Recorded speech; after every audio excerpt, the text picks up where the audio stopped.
All right, everybody. Heart of the Order, episode 5. Been a few, about 5-6 weeks till we can get all our schedules aligned here. I know Mr. 305 down there is a little too hot to trot sometimes.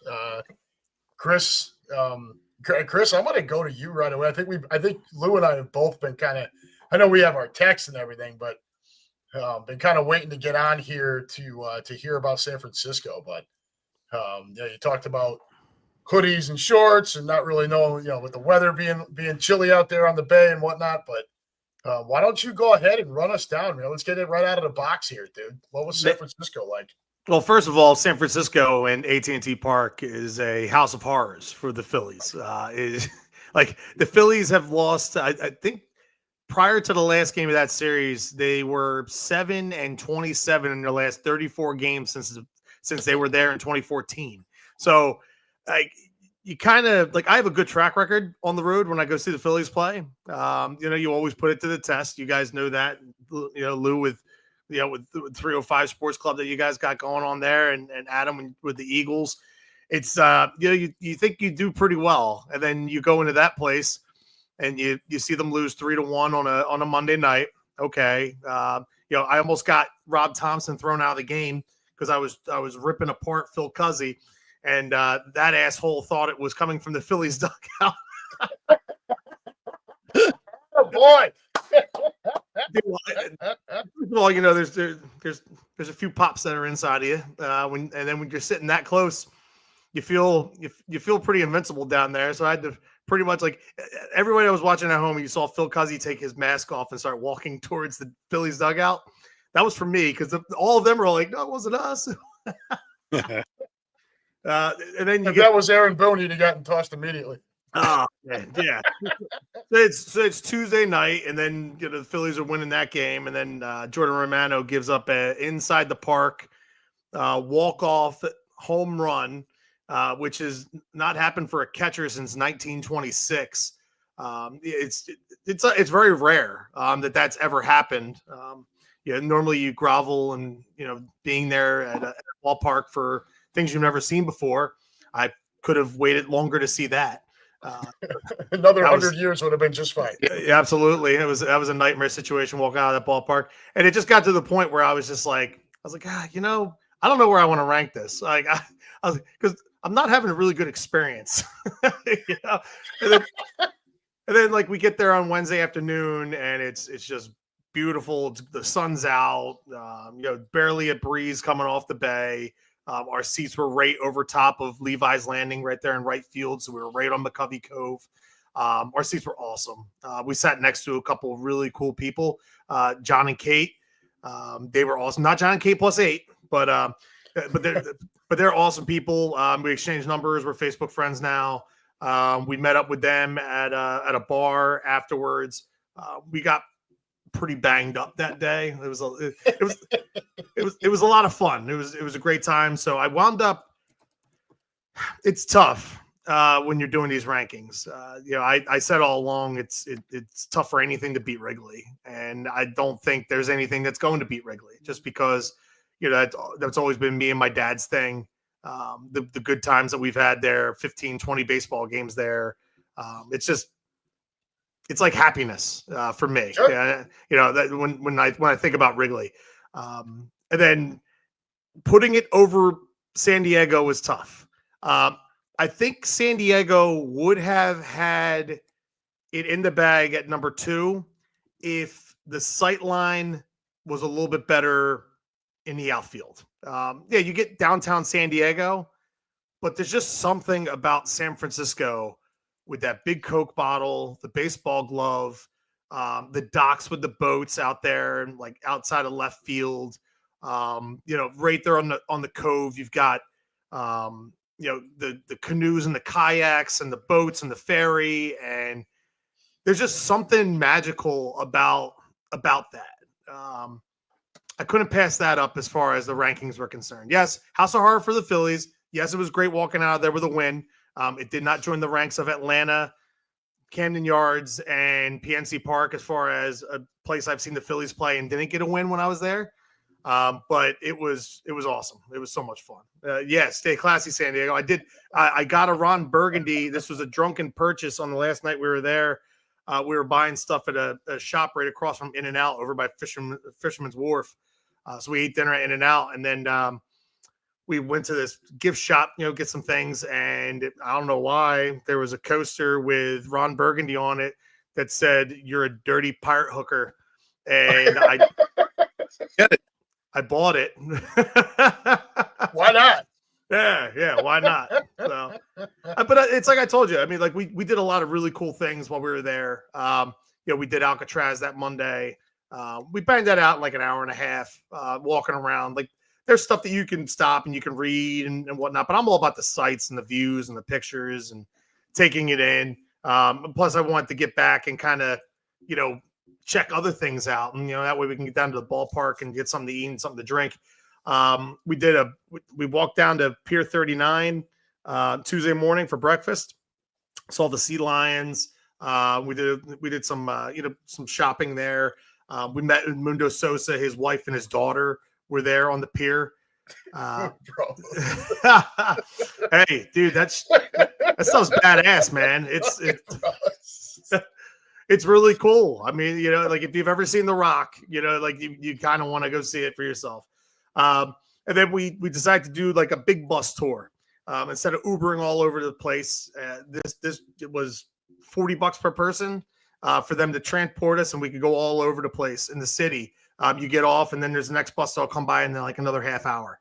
Oh, that's nice. Yeah, so like we went over Golden Gate Bridge. They stopped for like 15 minutes there, unless you want to walk it. You can walk it and then come back. And you can hop on another bus. We originally were going to do that, but we wound up staying for the 15 minutes. Got back on the bus, and we went over to the Painted Ladies. So we got to see that. Rach is a big Full House fan, so that was like great for her. Sure. And then we went down. We got on a trolley, but we got on the wrong trolley. And then when we were taking the trolley up the hill, I was like, oh, well, the guy told us, he's like, it's not going to take you to Lombard Street. So I was like, it's only 0.8 miles away. Well, 0.8 miles is this uphill. Right. That's what it was. Seattle's got a lot of that too, but dude, hills on hills on hills. I mean, gorgeous. Oh. I mean, like it's awesome how it's laid out and how it's done. The architecture is always stuff that blows me away. We did Lombard Street, and then we took a Waymo on Wednesday night, which is the driverless car. Yeah, wild. It's wild, but it was pretty cool. Those things freaked me the fuck out. You should have seen Quimby and I in LA watching one of them come down the road. We were like mesmerized, a couple old guys in the middle of the road, like, the fuck is that thing? I mean, it helped. Like for me, I wanted to do it all like the few days that we were there. By the time we got to Wednesday night, Rach was already hopped up on enough alcohol and In-N-Out burger that she braved enough courage to get inside that car. But yeah, that thing creeped me out, man. I'm sorry. I'm watching it. I'm in an Uber looking over at two people, and I look in their front seat. There's no driver, and this thing just goes. The wheel turns. I'm like, I downloaded the app, and I never pulled the trigger. I couldn't do it. It's pretty cool. It's coming to a town near you. I think closest to us that they're going to start testing is like Washington D.C. There you go. But that's something they're going to come out with. I didn't drive one when I was out there in September, but I did enjoy cutting them off and putting my hazards like around me. I wanted to make them think, make them work for their skill set. So. Nice. Hey man, make them earn that. Make them earn that dollar. Exactly. Russ says, "Did you try the car chase from Bullet like Steve McQueen style?" No, we didn't try any of that. Like I wanted to do the Coit Tower. We didn't make it to that. We didn't really make it down. We were down by Fisherman's Wharf, but we never really got on. But I did Fisherman's Wharf 21 years ago when I was there. Yeah, I mean, it's awesome. It's a great city. More about Alcatraz and the ballpark on this one around there. Yeah, I mean, I would love to get back there. The weather is fickle. It's weird. There's sometimes, man, where it's like you're wearing pants and a jacket, like a light jacket, and it's enough. And you're like, okay, cool. But then it, like, out of nowhere, it feels like it goes up 10 degrees. And then it's like, you got to take off the light jacket. You can't take off your pants, obviously. So it's just good, but I mean, it's frowned upon. I could claim to be one of the homeless people around there, but didn't see a lot of that when we were there. It's just some of those, like I told you guys, just some funky smells. Like it's water smells. It's just like, you catch the waft of it, Yeah. A little low tide coming in. Did you get some fog, Chris? Yeah, we got fog Wednesday morning. So that was pretty cool. We woke up the next morning after that inside the park walk-off home run, and it was just picking up the pieces at that point, as far as like trying to collect my brain to get my ass back to that ballpark. And then, so it was like, all right, let's go get breakfast. That's at that point, it's just like, okay, let's get breakfast, and then we can start, breakfast with mimosas, and then it's time to start starting to get a day load in. So yeah, I mean, like the fog and all that stuff is really cool. It's definitely an interesting city. It's something like you don't get that anywhere else in the country. Like San Francisco is unique upon unique with just how it is. The bay, the fog, the hills, the architecture. It's completely different than any other city I've ever been in. Definitely. Yeah, I got a feeling you'll experience some of that when you head up to the Pacific Northwest as well. Yeah, I think there's a few baseball cities like that, right? Like San Francisco might be the most unique when all that's considered. Seattle had a lot of that. Yeah. I would tell you, if you're going to go, you probably, like, we went really early. So we got very lucky that we got to see the mountain at all, because it was opening weekend. It was end of March. Summertime looks like it's, obviously the better time to go. But yeah, I mean, one day, same spot I'm standing at, you can't see this mountain at all. And Lou, that thing is gigantic. It's ridiculous. It's 90 miles away, and it still towers over everything. Yeah. And the very next day, same spot, and you can see the whole thing. You're like, Jesus, it's huge. So, the scenery and stuff like that, when you talk about the architecture, the way the cities are built, it's always a lot of fun. It's something I tried to do with the boys every time we would go to a different city, different stadium, whatever. We always try to build in some landmark stuff too, to get them the experience of, even if it's just for a day or two. Yeah, I just that's part of the journey, right? And I'll tell you, I'm disappointed with Major League Baseball because last year they released this year's schedule on July 18th. Here we are, August 7th or August 6th, and we haven't seen anything yet. Not even a rumor. Yeah, like that the schedule. Apparently, from what I saw the other day, that they're being held up because of the Rays stadium situation. Oh, that would make sense. Yeah, so that's kind of putting a snag. But hey, don't leave it for Tampa to just ruin our good time. Right? Fucking Florida. Yeah. Hey, come on. I hear you. Rays are like on a 19-game road trip right now, so they gotta make sure that's right, especially if they're going back to the drop, because that's just crazy. I cannot believe that they're going to try to go back to St. Pete, dude. Like, and I get it if it's an interim, temporary thing, but like everything you hear now is that they're going to rebuild out there again. Are you out? Why the fuck do you keep? Is that the rumor now? Yeah. Is that they're still? Since our last show, the team did sell, so it's sold to an ownership group in Jacksonville, and he's keeping it in Tampa Bay, not St. Pete, Tampa Bay, but they're still on the hook there for, I believe, till 2028. So I don't know how they're going to do that, but it looks like they're going to finish up in St. Pete before that new stadium gets built in Tampa. So they are building a new stadium in Tampa. I mean, it's not official yet, but that's what he's committed to. The previous owner just, put everything off the table and ended up selling, obviously. But this guy has come out, the new ownership, and has said that they are keeping the team in the Tampa Bay area and specifically looking to build the ballpark in Tampa. That's where it needs to be. It has to go to Tampa. You can't rebuild inside. Like you're down there. But like over the years, we've heard a few different times, hey, we're going to build an Ybor, or we're going to build over here somewhere, and it always just fizzles out. Right. Hopefully this dude, I think he's from Jacksonville, right? Yes. So hopefully, he's got enough of a finger on the pulse of how that whole area is actually laid out and what's better for the goddamn stadium and actually gets it done on the Tampa side. God, St. Pete is a pain in the ass. Look how much success the Lightning have had with the downtown arena there in Tampa. I mean, dude, they pack that house every single night, and that's hockey. I mean, hockey in Florida. Yeah, exactly. Yeah, that's my point. I mean, it's like it's incredible. Obviously, if you build a great team, they will come. You know, Lou, you've been the beneficiary of that with these Panther teams, but you're going to have to do that as the Rays if you're going to want to pack a 40,000 seat baseball stadium. But the best thing is the logistics of it, and even if you're going to attract the opposing fan base to come in there, like, you got to do it in Tampa. Like, getting to St. Pete is just a pain in the ass. And I did it one time for Game 1 of the World Series. Pain in the ass. Pain in the ass. Yep. Nobody wants to drive out there for that shit. They just don't want to do it.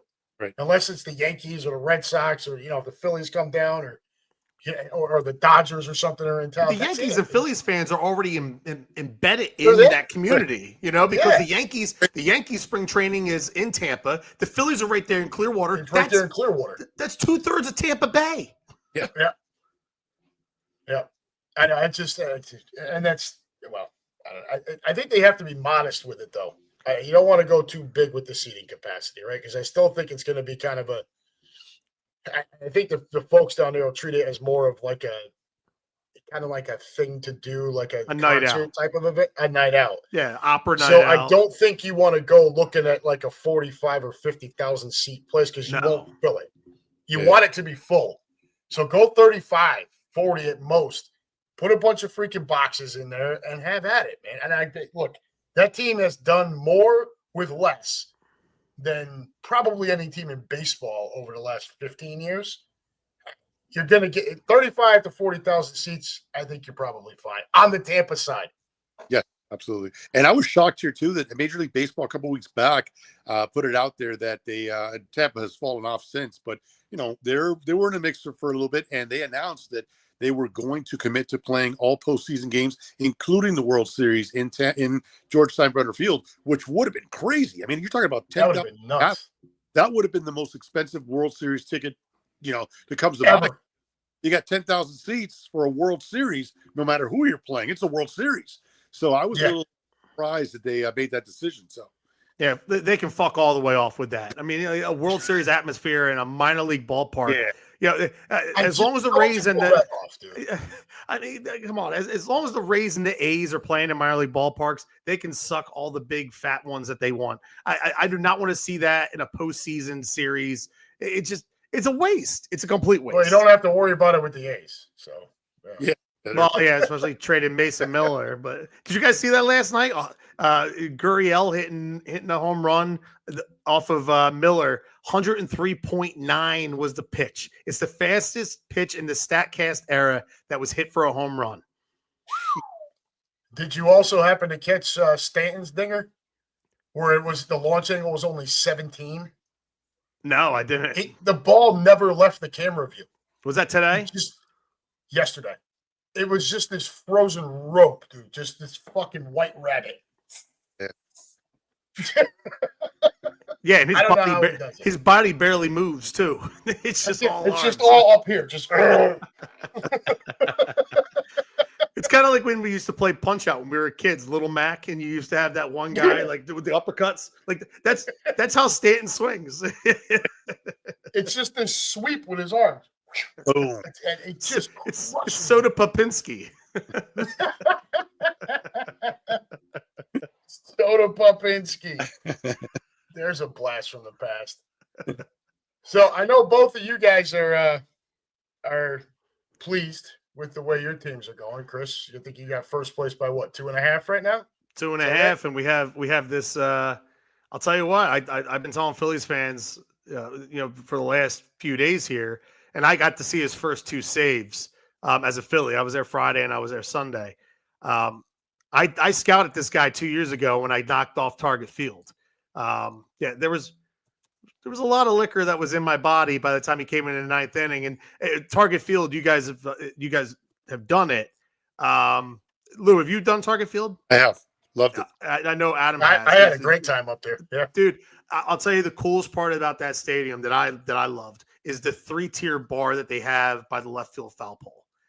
Like they had the one bar. It's like it's like a vodka or a rum type bar, which is on the first level, and then it's like an IPA beer in the second level, and then it was like the Budweiser level at the top. It was like a 3-tier bar. It's just like the coolest thing.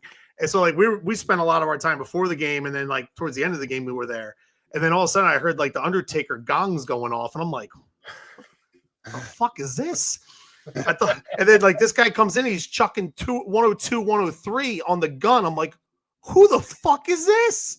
Yeah, Like, guy's a dude, spaz. wow. Yon Duran, man, wow, yeah, he's breathed some life into this team for sure. And Yeah, even 4 Bader pitch had a big save moment the other day. Yeah, well, yeah, he had that on Friday night, and then he just came out and lit up the gun. He didn't even throw a fastball on Friday night. He lit up the gun on Sunday night. We were Diamond Club behind the plate.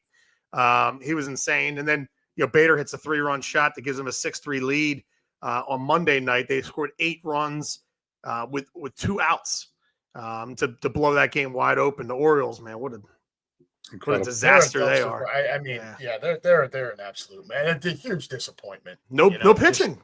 No pitching. None, and they're not hitting worth the shit either. So it's just the whole. They're just.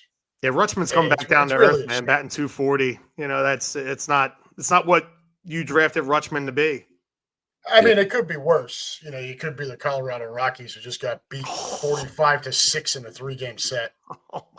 63 hits by the Blue Jays. 45 to they were outscored 45-6 in the 3 games. 20-1 today. Yeah.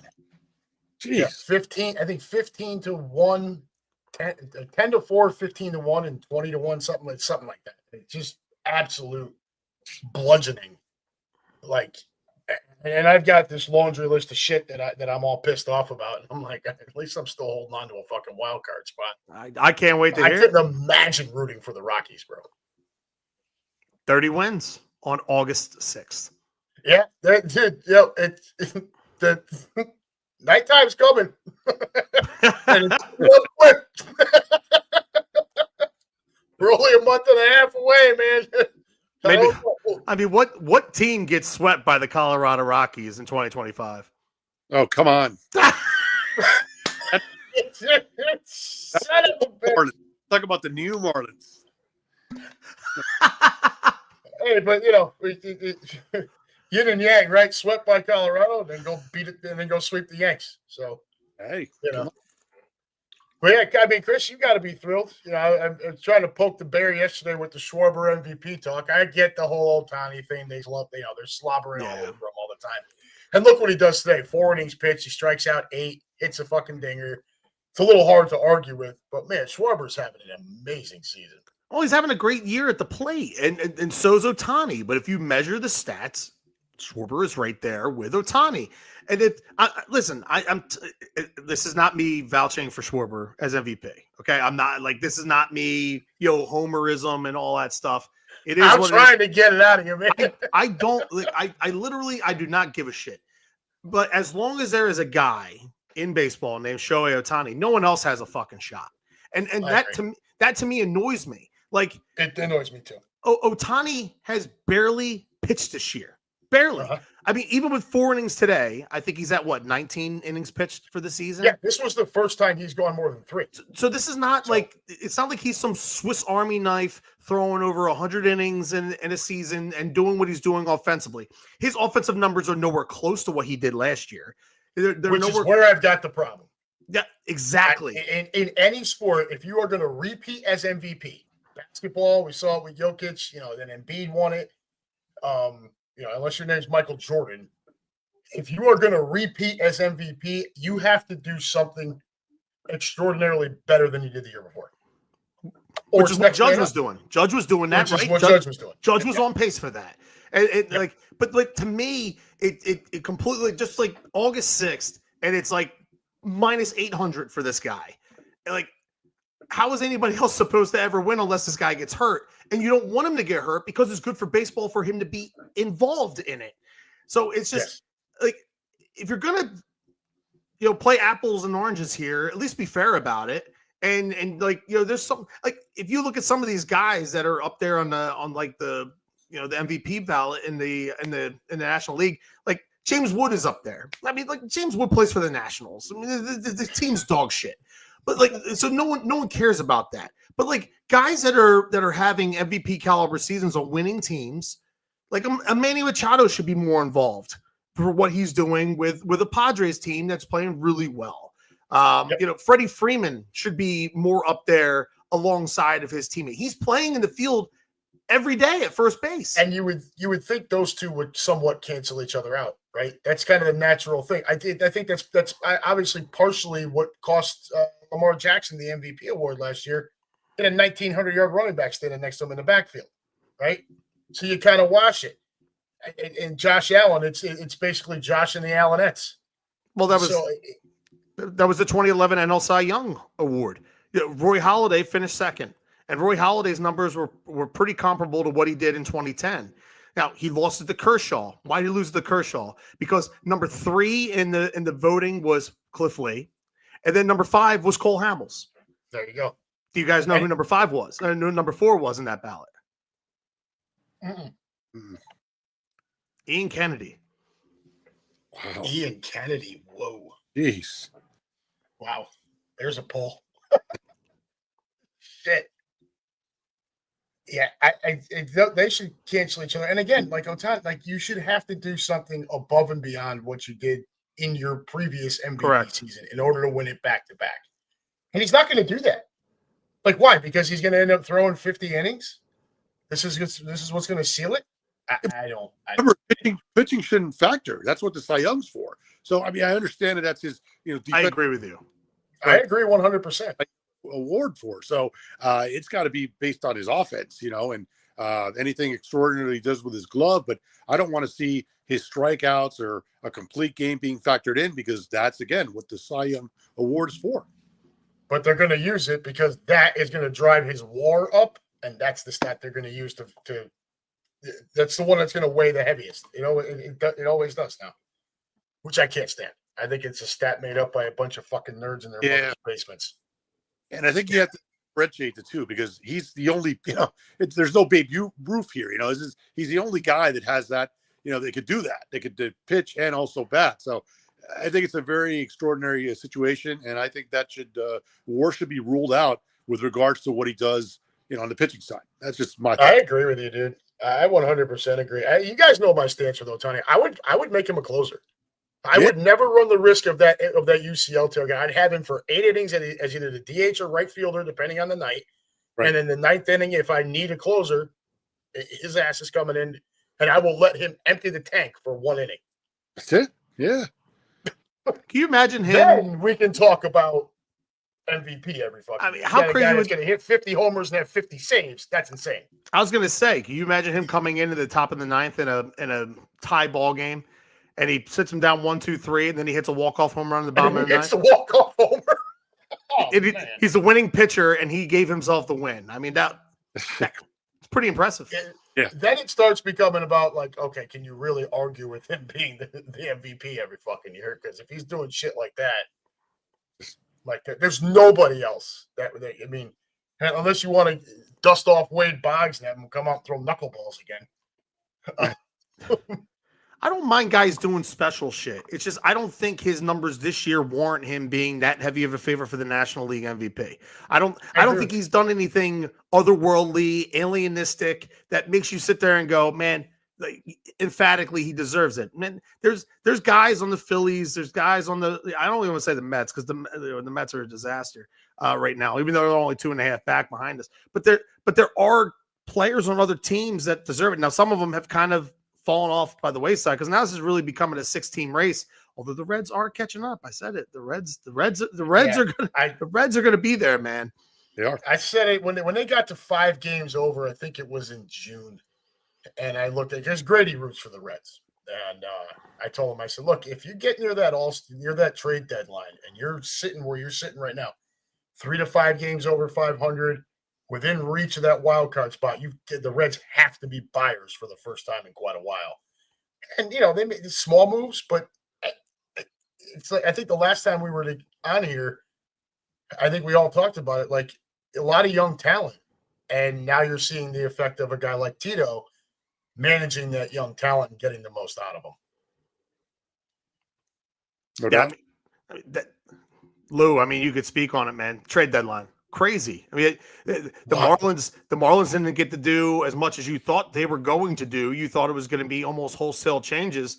They wound up holding on to pretty much to all their starting pitchers. They got rid of Jesus Sanchez, but I mean, like, I remember like 2 days before it, everyone's sitting there waiting for a shoe to drop, and once the one shoe dropped, every shoe dropped after that, and it just felt like all the dominoes are falling. And man, like the National League went from being here to here, and it just like it's insane. Now it hasn't really worked out for a couple of these teams yet.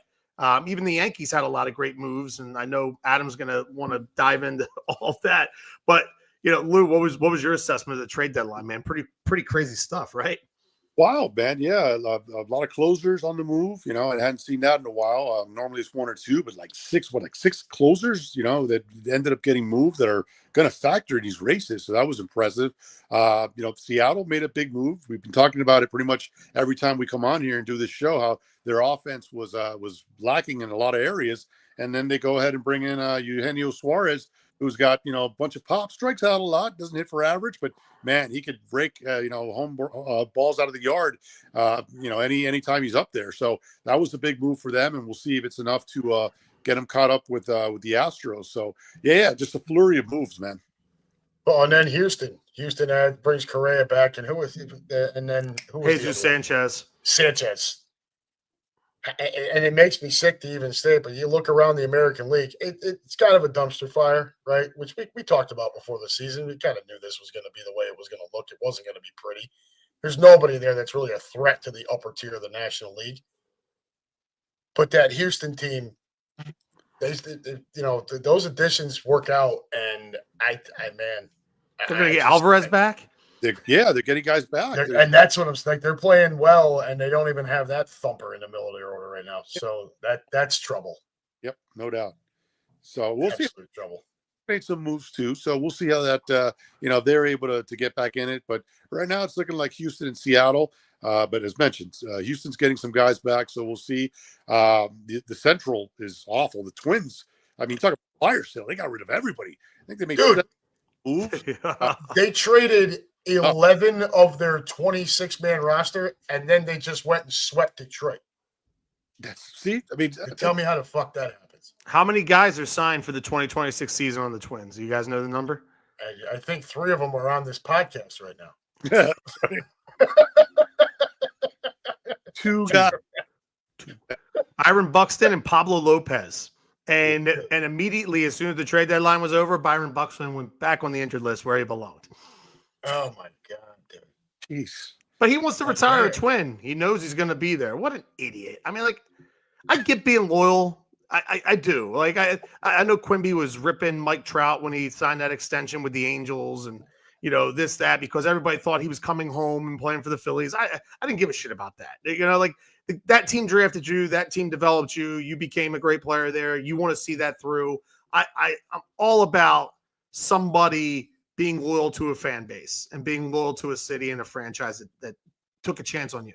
But for the love of God, I mean, when you're Byron Buxton and you have a no trade clause because you're 10-5 and you're sitting there watching everybody go out the door and you're just sitting there looking at them and be like, I'm cool here. I'm going to play on a AAA Minnesota Twins team.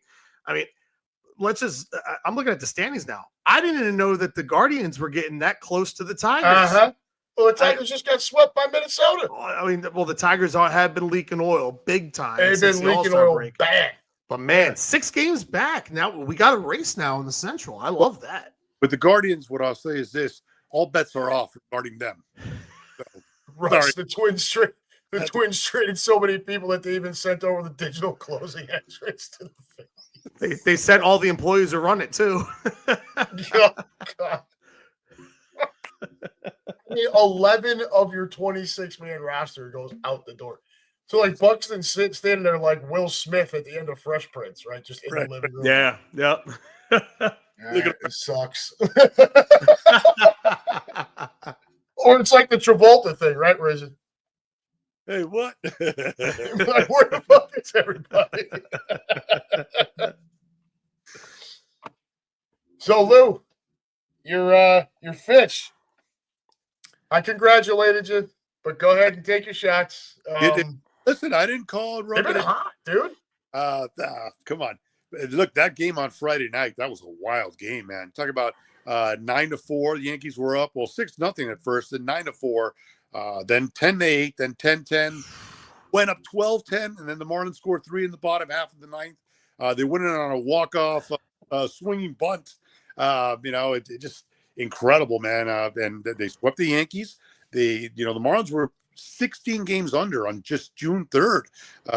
And now here they are. They lost 2 out of 3. They salvaged one today against the Astros, but they're 1 game under. I mean, it's a tremendous story. I still don't think we have a shot to catch that last wild card. Right now, it's the Padres.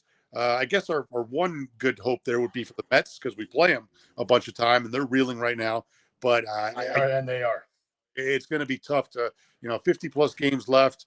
It's going to be tough to make up that 7.5 game lead that they have on us now. But it's a tremendous story, man. Nobody would have thought this team, well, a lot of people thought was going to win 56, 57 games. They're at 56 right now, and so with 50 plus left, it's a tremendous story. A lot of this young talent that was brought in.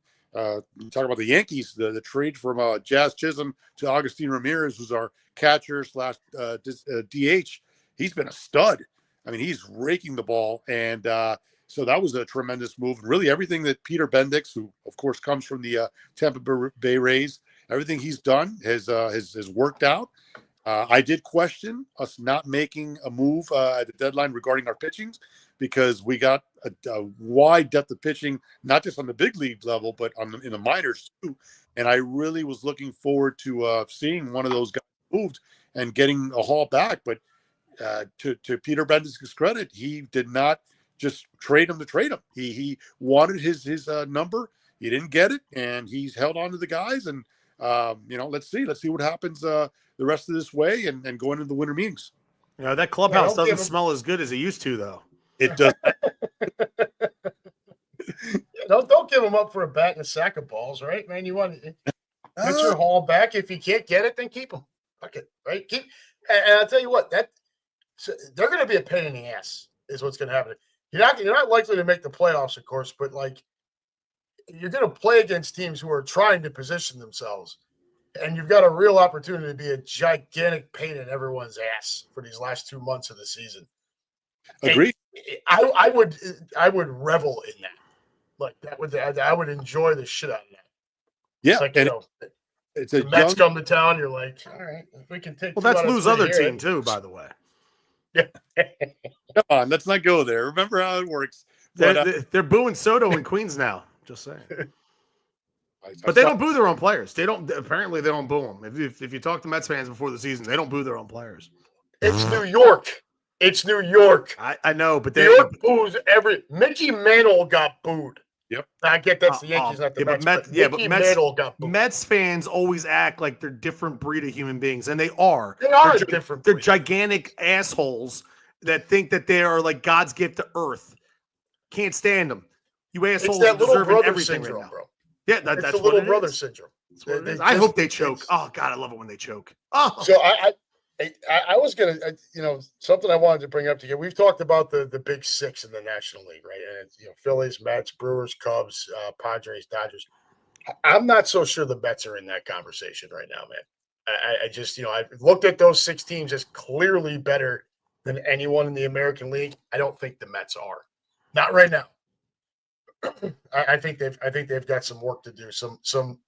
They might need to soul search a little bit because they've floundered. That team was trying to run away and hide for a little while.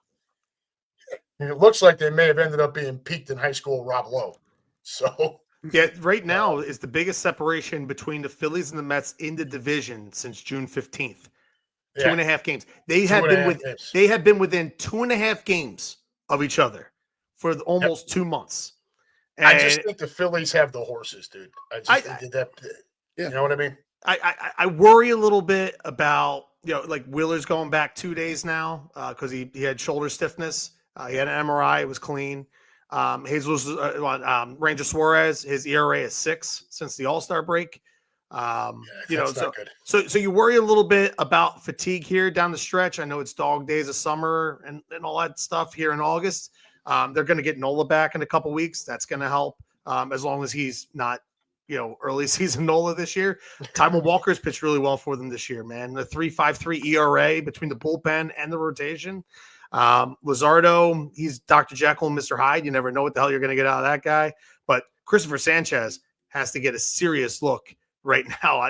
He's top 5 in the Cy Young polls right now. He's been incredible this year for the Phillies, and I don't know where they would be without him. The way Ranger was pitching previously and Wheeler, but Duran brings a whole different dynamic to that bullpen. It completely changes everything. It puts everybody in the game, dude. It shortens it, but it also puts guys like Kirkering and Strom and Tanner Banks, soon to be David Robertson. Like these guys, it puts them in the slots in the bullpen. You know what your job is now. And Topper knows we're not mixing and matching anymore. We're not bringing in Duran in the 7th inning because that's where the meat of the lineup is. Fuck all that shit. You know who the guy is getting the last the 3 outs of the game, and that's the guy. When you have that kind of hammer in the back end, it just breeds confidence into everybody else. It's a luxury that cannot be replaced. You lived with it for almost 20 years. I had the luxury of that dude, and it was over. Like there was a stretch where when that Enter Sandman was hit, you could go warm up the car, dude. The game it was over. Now, everybody has their nights. It happens, and towards the end it would happen a little bit more, obviously. But yeah, for 20 years, dude, I got to watch this dude just come into ball games. Yeah, opposing teams' fans would leave. They would just get up and leave. 3 runs or less, Enter Sandman would hit, dudes would leave. They would just walk out. Yeah, like I don't agree with it if it's that close, but I kind of understood why. I mean, for that stretch, you weren't hitting them. I mean, but you saw it in some of the biggest moments, though. I mean, like, yeah, he had a ton of big moments. But I mean, like, Game 7, 2001, and Game 4, 2004 ALCS. I mean, like, even those guys aren't invincible. That's what baseball's all about. And even with those those hiccups, still my favorite stat in baseball history: more men have walked on the moon than have scored against Mariano Rivera in the postseason. Yeah. And he pitched a lot of fucking postseason. Yes, he did. But yeah, I mean, Durant, back to your Phils, don't let me sit here and talk glory years. We'll be here all night. When you can shorten the game like that, man, you just got that dude in the night. He's going to have his off day. He can't go, 5, 6, 8 days in a row. But when you know that you got a 3-run lead and this dude's warming up, the comfort level across the board, the lineup relaxes, the defense feels more confident. It just changes the entire team dynamic. You're not sitting on pins and needles. Oh shit, he's gonna have to throw it into a teacup. Nope. I've only had 1 year like that in my life with a closer, and that was Lidge in 08. Brad Lynch. But then like the following year was the complete opposite with a 7.5 ERA. It's like it comes and goes that quickly. As a Phillies fan, I'm excited. I mean, we get this guy for the next few months, and then we get him for 2 years. And I hope he's around for longer than that because I don't want to say that my all-time saves leader is Papelbon, and then right after that is Jose Mesa. I would like to have some flexibility in putting somebody up there that we all like. I had to wait almost 20 years to get David Bell as the last Philly that hit for the cycle off the docket. So every time we come on here, there's a David Bell reference. I'll just say, Mike Scott's not around to friggin' take that salvo tonight, asshole. Keep watching the room to see if he drops in and touch the Dave. Just drop in David Bell and leave. He'll do it too. Grenade off, walking away. He'll do it, man. Hey, I got to share my favorite closers. Been a few of them. Hey, we got Brian Harvey and Trevor Hoffman early on. That was big. Our World Series championship. Rob Nen, what a stud he was. And then in 2003, we had something very unique going on. Braden Looper was our closer, and he was and Oogie. Crazy move. He ended up being a little crazy himself too in the offseason. But we brought in a little machete action. But we brought Ugueth Urbina in, and we had a 2-closer, committee, and it worked. It was like every other postseason game. They were taking turns, and I don't know how, but Trader Jack made it work, and so that was a nice run for us. Uga Thurbina was who we got for Placido Polanco. When we decided to finally make Chase Utley the everyday second baseman, we traded him away, traded Polanco to the Tigers, and we got Uga Thurbina in that deal. And then, like, shortly thereafter, he gets arrested because he was like trying to cut somebody up with a machete. I remember this shit. Braden Looper, for me, when I think about Braden Looper, Looper was on the Mets. I think this is this had to be 2005. I went to a buddy of mine was a Mets fan, and his brother was an Angels fan. So we went up to Shea Stadium. We went up there to catch an Angels-Mets game, and Looper came in the game was tied in the bottom of the ninth on a inside the park home run by Marlon Anderson. He hit it to right field. He hit it to right field. It was misplayed by Steve Finley. Marlon Anderson scores, ties the game. Looper comes in at the top of the 10th and gives up a run. So now the Mets are losing going into the bottom of the 10th, and Cliff Floyd comes up with 2 runners on. He hits a ball down the line, barely foul. I mean, I'm talking like 5 feet foul, by the foul pole. Next pitch, he crushes one to right center field, 3-run walk-off home run. It was one of the craziest, most exciting games I ever saw. I mean, when you remember details like that, yeah. I mean, it's pretty crazy stuff. Stuff that sticks out in your mind. That's why you love the game. Yeah. That's it. That's it. Well, I've let you guys have your fun. No, it's the floor is yours, my friend. So I'll start with we pretty much. This is where I think all three of us thought the Yankees would be at the end of the year, which was 3rd place. I think we all thought Boston was going to take the division. We were 42-25 at the end of the day on June 12th. 17 games over with a 4.5 game lead in the division. We had hit a high water mark on sometime in late May. I think it was like the 27th, 28th. 7-game lead. So again, seeing what's transpired since then, peaked in high school, Rob Love.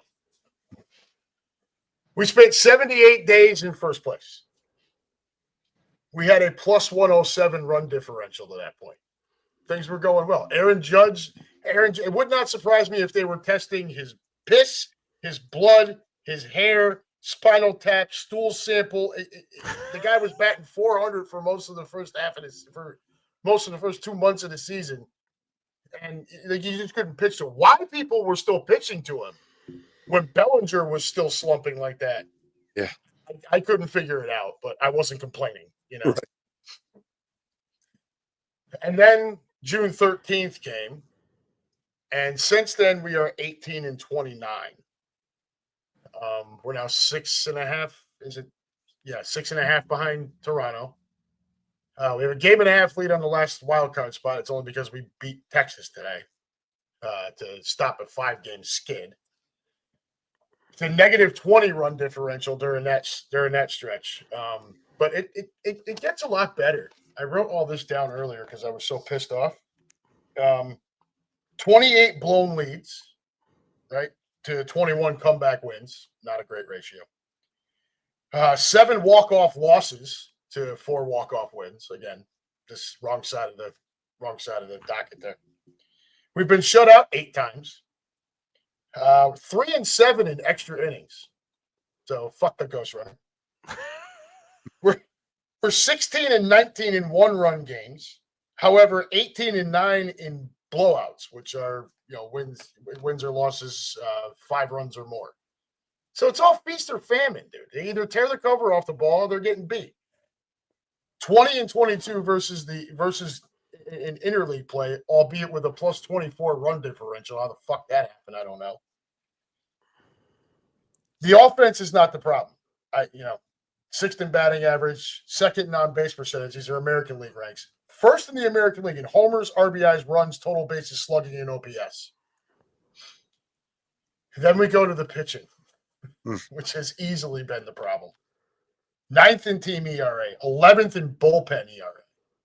So all that lovey-dovey shit we were talking about Mariano Rivera before, out the fucking window. You don't have anything else on there you need to read, right?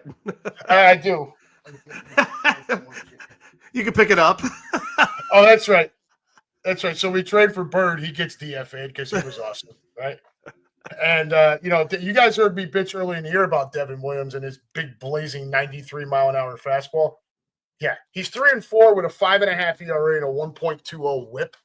Ouch. This is a closer. 43 innings, he's allowed 28 runs, 26 earned. 2022 through 2024 with the Brewers, he allowed a total of 33 runs, 26 earned in 140 fucking innings. He's only allowed 4 homers, but that's probably because he's not supplying enough goddamn power on the pitch to help these guys jack it out of the yard because he sure as hell isn't keeping them off the bases. I know we've got a 1.5 game lead in that final wild card spot. Not going to surprise me if we fall all the way out of that too. This team can't pitch. Bednar today, great. 42 pitch, 5-out save. Please take Devin Williams and bury him somewhere. I don't know if you want to bury him next to Jimmy Hoffa or whatever the hell it is you have to do. I can't have that man be my goddamn closer anymore. I can't stand to see a closer come in and throw 93 miles an hour. I'm sorry. When it gets to the 9th inning, I need someone coming out and dialing up their radar gun. Great. Right? Don't come out here with your freaking – look, Trevor Hoffman was the only one that I've seen come out there that his best pitch was that changeup, right? He could do it with the off-speed shit. 9 times out of 10, you want your closer to – here it comes. You try to catch up to it. This guy rears back, and it's just not there, man. He's Ricky Vaughn in Major League 2. That's what he is. It's awful. So I need Bednar at the end of my games if we can get there with a lead. But the offense isn't the problem. The offense will become a problem if Aaron Judge doesn't round back to form. And I'll go on record right now as saying I'm very concerned they rushed him back. I'm confused. I feel like Tom Hanks and Big. I don't get it. I don't. I don't get it. Why do you trade for one of the best closers in baseball this year? A guy that has a proven track record in closing games over the course of many years. And now he's having a renaissance this year in Bednar. Why do you make that trade and you continue to trot out that guy? That's like the Phillies trading for Duran and sending Jordan Romano out there in the 9th inning and putting Duran in the 8th inning. It makes no sense. None. No sense. They had it lined up the other night before they blew that game the other night in Texas, right? They had Luke Weaver came in after Fried, and then it was Duvall, which a lot of people in San Fran were not big fans of Duvall because, he's kind of like Carlos Marmol that used to be for the Cubs. He's got really great, swing and miss stuff, but man, when he loses it, he completely loses his zone and he's all over the place. But he had a great outing the other night. Bednar comes in the 8th inning, and then Williams to Jock Peterson. I saw it coming. I don't know why, but I saw it coming. And the next thing I know, the ball's going out. This is not Jock Peterson from 5 years ago, by the way. No. But I don't get it when teams just don't, when they get in their own way. It frustrates me as a baseball fan because Williams wasn't cutting it in the role that he was given to begin with. If anything, you should have left Weaver where he was at. Weaver should have continued. Now he had some injury problem, but it was the minute he's healthy, he should have been the closer. If you give him an inning in a game, Bednar, right now you have Bednar. Now Bednar's the 9th inning. That to me shortens the game. It just it should. Again, it's the Yankees. Whatever, it's not my team, it's yours. But at the end of the day, as a baseball fan, seeing shit like that frustrates me. Like the Mets.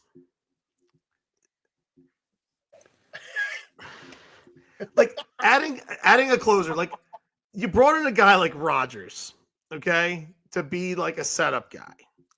When teams bring in, and I'm not saying that it hasn't worked out so far with Helsley, but sometimes when you get another closer, when you have a great closer and you put that closer in the 8th inning, they're not the same pitcher. And And that's what happens. It sounds great in theory, like, oh, okay, cool. Now we've got 2 closers. No, motherfucker, you still have 1.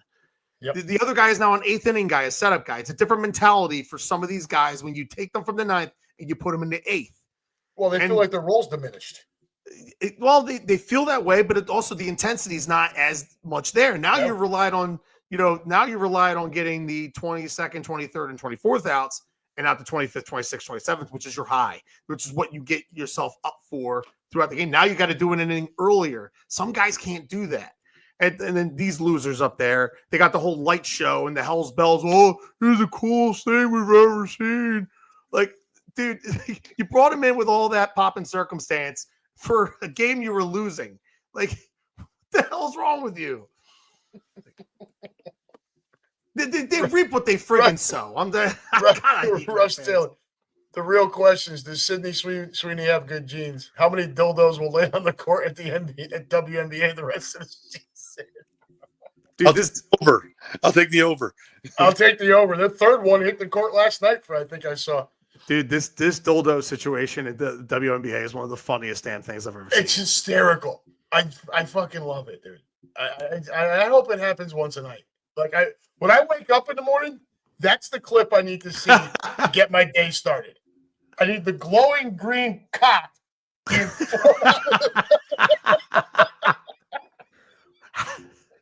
tossed onto a WNBA court. I mean, dude, it's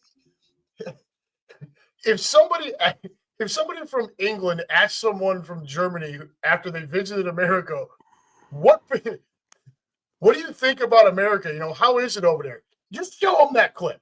Right, like that's us. That's the American male. I'm gonna go to a WNBA game and throw a huge dick on the court.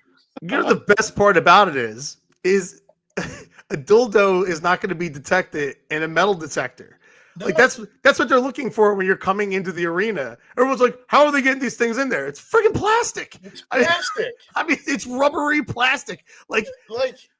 Are they checking? Like, does the X-ray scanner now show? Like, oh, excuse me, sir, take that dildo out of your pocket. You know, you got it. No, what are they bringing it? Like, is this dude shoving? Is there some dude like literally just shoving it down his pants? Be like, yeah, that's my hog, and he's just walking in.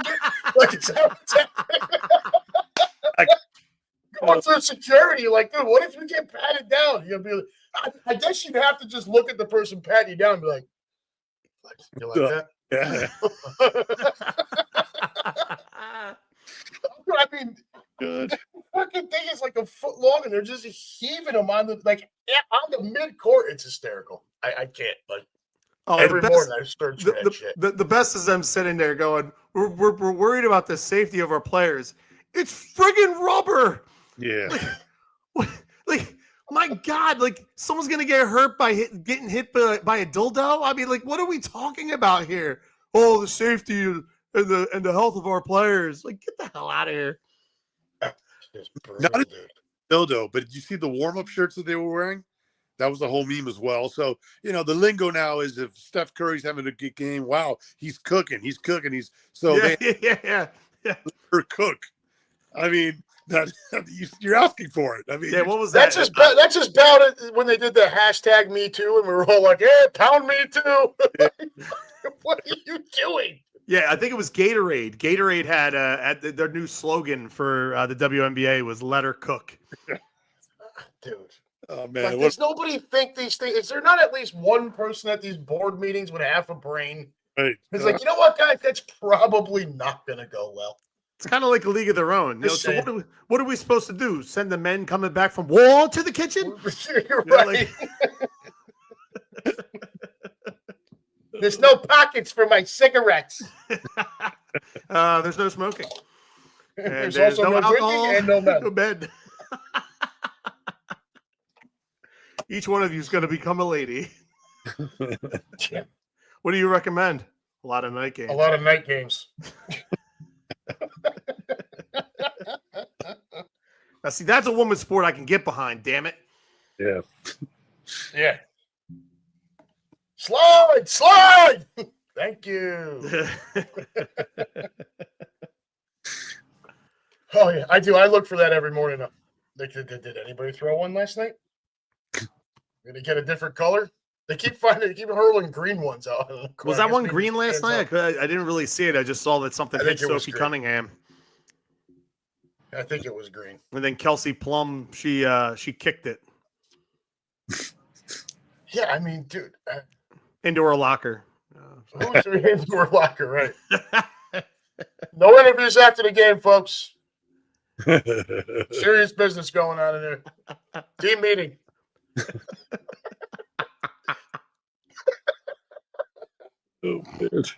Oh man. So we're trying to reel this back in here. We're playing spin the dildo in the locker.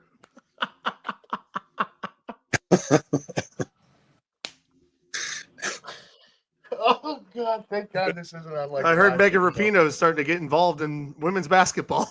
Yeah. She's probably the one hurling it on the court. Right. Oh, dude, Shane Gillis at the ESPYs. He's like, Megan Rapinoe was not able to attend this evening. Nice. Nice. What are we going to pretend like she's a good time now? Dude, they are never going to let him host it again, and it's going to be terrible because he was awesome. He was fantastic. Everything, the opening, after everything. Go Birds. Go Birds. He was just such a dick. It was awesome. Brittany Hicks, 4-time WNBA All-Star. I'm just kidding. That's my friend's wife. I knew you guys didn't know who the WNBA player was. Oh, man. That was the best.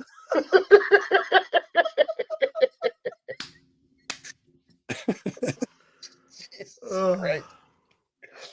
I thought I had done all my laughing about that. I guess there's still more to go.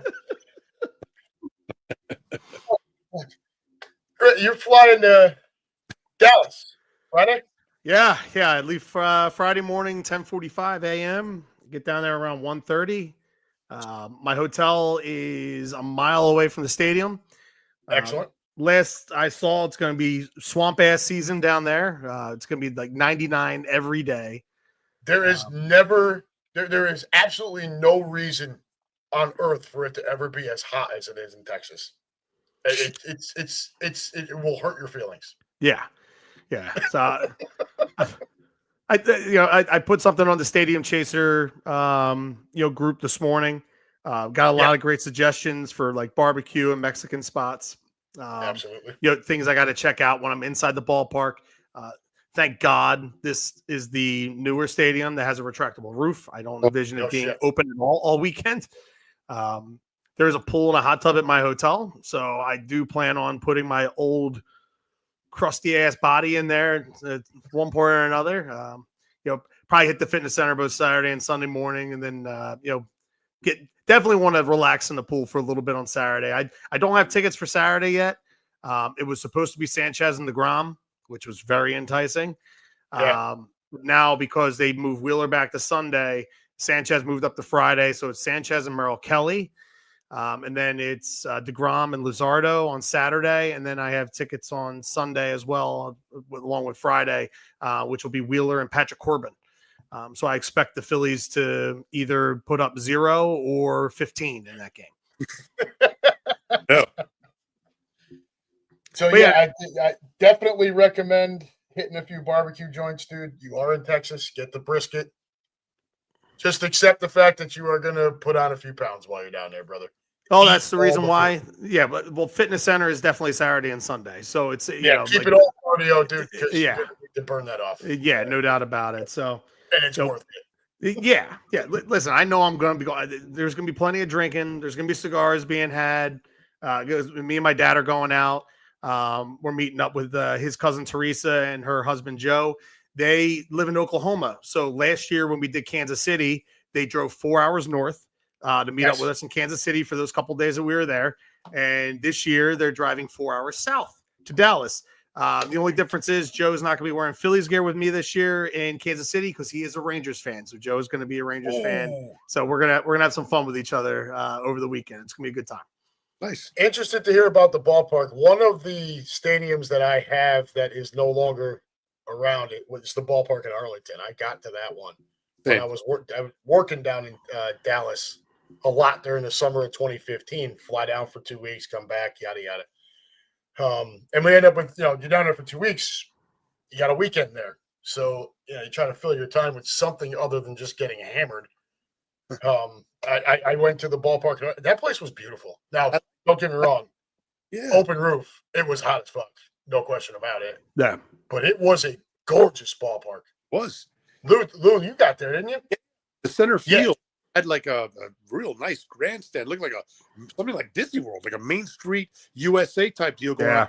Field. And then you had the Nolan Ryan statue right in front of it. Right in the entrance. Just this gigantic Nolan Ryan. It was awesome.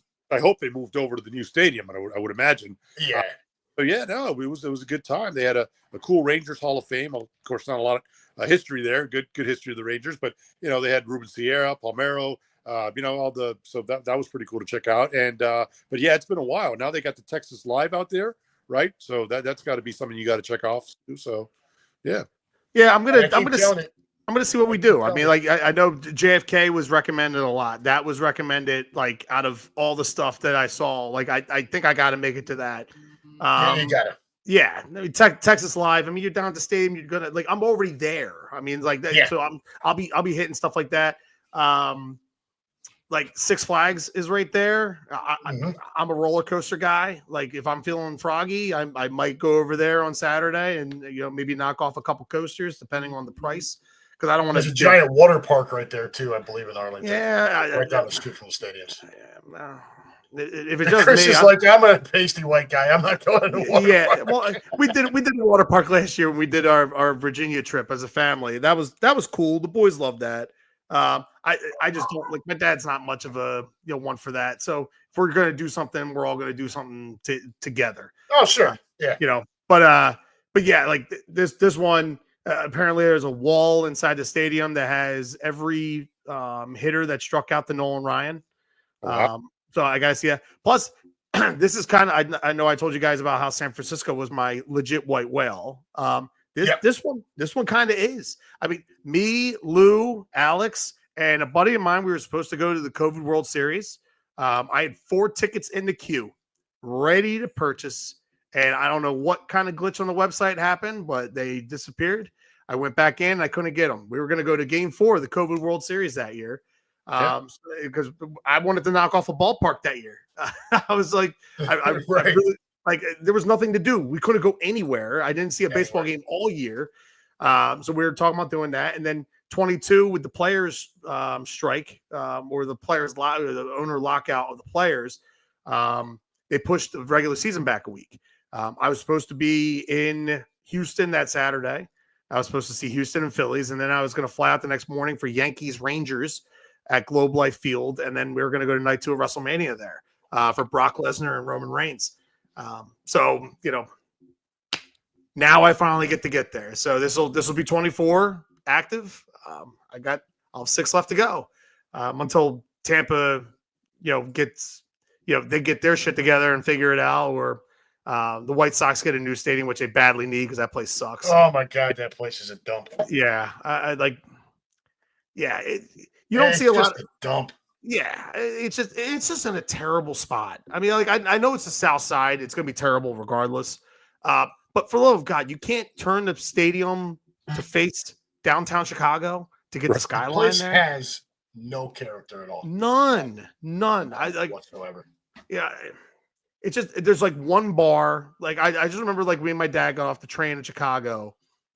And, so we got off, and like immediately as soon as you get off, there's homeless people and ticket scalpers and, like panhandlers. Everybody's out there, like, on you as soon as you get off the damn train. You don't get that at Wrigley at all. You get the scalpers. Hell, North Side, you go up to Wrigley, if you drive up there, I remember when we went, there was a guy in a 10-speed bike holding a sign. Park at my garage for $20 or some shit. Yeah. That's what I ended up doing. It's just in the middle. I mean, you guys have been there. It's in the middle of the neighborhood. Yeah. It's the best. But like, it's awesome. Wrigley's fantastic. You walk up and then you make the right, and the stadium's like right there on the left across like the corner there. And there's like one bar, and I think you could go into the bar, you can go upstairs, and then there's like a walkway that goes into the stadium from that bar. And then they had like a 2005 World Series champion like statue on the one side over there.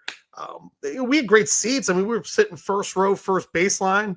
I mean, that was the year that Miguel Cabrera won the Triple Crown, and he hit a home run that day. Paul Konerko hit a home run. He was phenomenal that season. It's just like it was a great game. It was almost a walk-off grand slam in the right field, but it was caught like right on the very footing of the wall there in the warning track, like very right there. Great game. It's just like you said, there's really like nothing unique to it. It's just There's not. It's just a ballpark. Like It's just a ballpark. yeah. It's just, and I mean, sometimes that's okay, but when you major league, it's okay when it's a minor league ballpark. Correct. When Yes. you get to major league, especially in a big city like that, where you have a Wrigley Field, you'd think they'd want to do something. They're never going to be able to compete with Wrigley straight up, but you'd think they'd want to do something a little bit more flash and flare. Like you said, turn it so you can face downtown, right? Let's get some scenic shit going on here, right? I mean, you sit in the upper deck there, you're looking over South Chicago. It's a fucking dump. It's train tracks. It's just a shithole. Yeah. So, yeah, I mean, well, and then for a while, I don't know if it's still this way, but if you didn't buy tickets on the lower level, you weren't allowed on the lower level. It's still that way. So it was like that a couple of years ago. But like the lower level, that's where all the monuments are. That's where Frank Thomas is, like all of your dudes that you want to go take these pictures with. Right. And you're cutting off. What are you doing? Like your team stinks. Your ballpark's a dump. It's in a freaking hellhole part of one of the biggest crime-ridden city in the country. And you're telling people they can't come see the one piece, the couple of pieces of the ballpark you actually want to enjoy. Ridiculous. They're a disaster. I will say the Northsiders do the same thing though, because the Cubs, I don't know if they still do it, but if you bought bleacher seats, you couldn't connect to the ballpark. But again, bleachers were different. Bleachers are different. Bleachers Right. are different. And Old Yankee Stadium was like that too. You couldn't access anywhere. And again, you're in Wrigley Field, where the bleachers are probably where you want to sit. You're damn right. Yeah. True story. Yeah, old Yankee Stadium was like that. That's what my season tickets were. Was in the right field bleachers. You couldn't access any other part of the ballpark. You were just. I think there were multiple reasons for that. Not the least of which is a little cuckoo out there, Right. Singing gangbang songs at people and the fucking a bunch of crap that I can't say on here. Throwing dildos on the field, just Then that's there's where the it whole started. knife, That's where it originated. It started at Old Yankee Stadium. then there's the whole knife incident that we keep getting blamed for. Mookie's glove and twist his wrist. Those were the box seat people. That fat sloth looking some bitch. Those were not bleacher seats. Uh, What a mess that guy. I'm so glad they banned him from ball. They banned those guys from ballparks, dude. Just get it. It was just 1 year, though, right? It's only 1 year. I think No, his I ban's think only they 1 did- year. I thought they got the ban hammer. Yeah, I think he said that it was just for 1 year. 1 year. Yeah, would like I never think he let lost. that guy- I would never let that guy back in my stadium ever again. Ever. Somebody else will fill the seat. It's New York. I'm not fucking worried about it. Yeah. Hell with 'em. You know what I mean? Well, It's not hey, like it's the south side of Chicago. Hey, did you guys see what happened when the Phillies visited Yankee Stadium? no. You guys didn't see this video? Dude, this guy, Phillies fan, girl, Yankee fan. He was finger blasting her during the game. Oh yeah, I seen this. You guys shit. saw Yeah, that? Dude, the craziest shit about it is how her body was twisting and gyrating and all that shit. And then you could tell she finished. And my man takes his fingers out and licks them. Yeah. It's just, dude, like He's proudly wearing a Chase Utley jersey, which turns out it was his 6th home run of the 2009 World Series was hit that day. Yeah. Oh man, I did see that. That was wild, man. Dude, man. Somebody the Bronx is a special place. somebody went viral on X. They put a post up, and they said, "Oh, I'm here at the game. I'm hoping nobody fingers me." It was Somebody got the Coldplay treatment. yeah, pretty much. Yeah. So we took. I took the boys up to the Hall of Fame this past weekend. Yeah, man, that was awesome stuff, man. Great pictures. Got a couple autographs. I don't know if you can see that there. Get a case. That's Harold Carmichael. Yeah, I've got one on order. That's Carmichael. Did you get it with the Eagles logo on it? No, it's just a Hall of Fame ball. I'm saying, did you get the case with the Eagles logo on, or did you get the a generic one?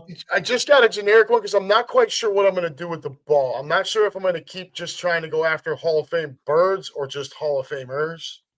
You know what I mean? I have a Dawkins ball, and that's in an Eagles case. That stays over there. Yeah, that ball that I got with Carson a couple weeks ago, it's in a nice case, Eagles case, right in his bedroom. That's what I have for my Dawkins one. Grady and Michelle found me a Dawkins autographed football a few years ago for Christmas, and I bought the case for that. And that's Eagle. It's got the bird on it and everything. Yep.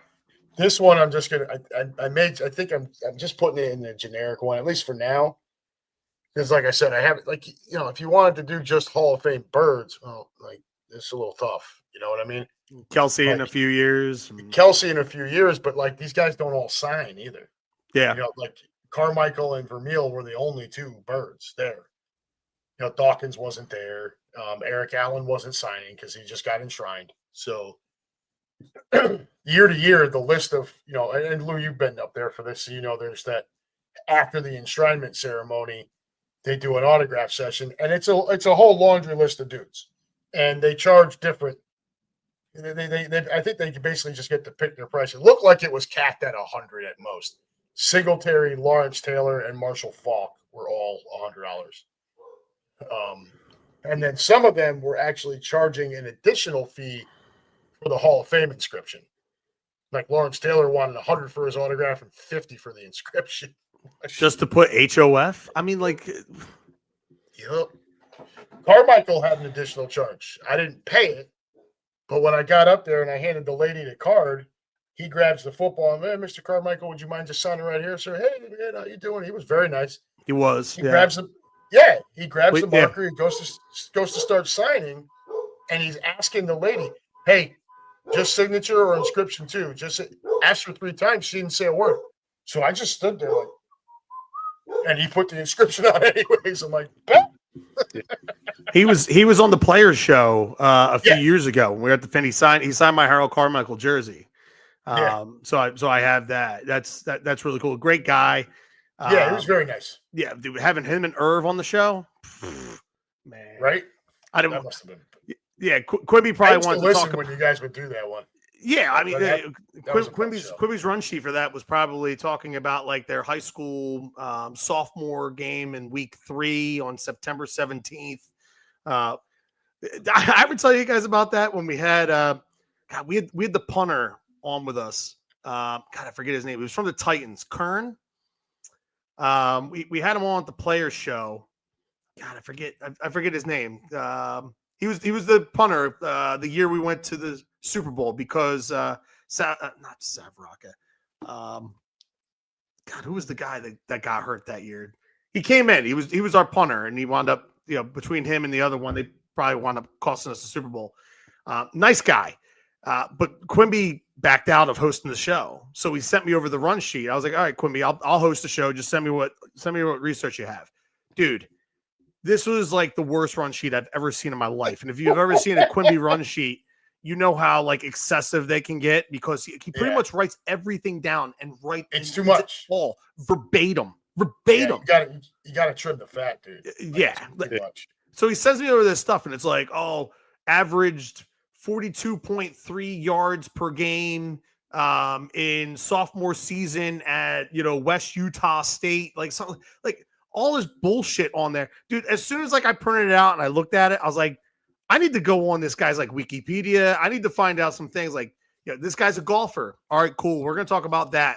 Dude, we had a whole show with this guy based off of like his life. And I was not Yeah. sitting there going, oh, your sophomore year, what was it like punting for, whatever team that was? And nah, dude. There it is. Very good, Russ. Aaron Sippas.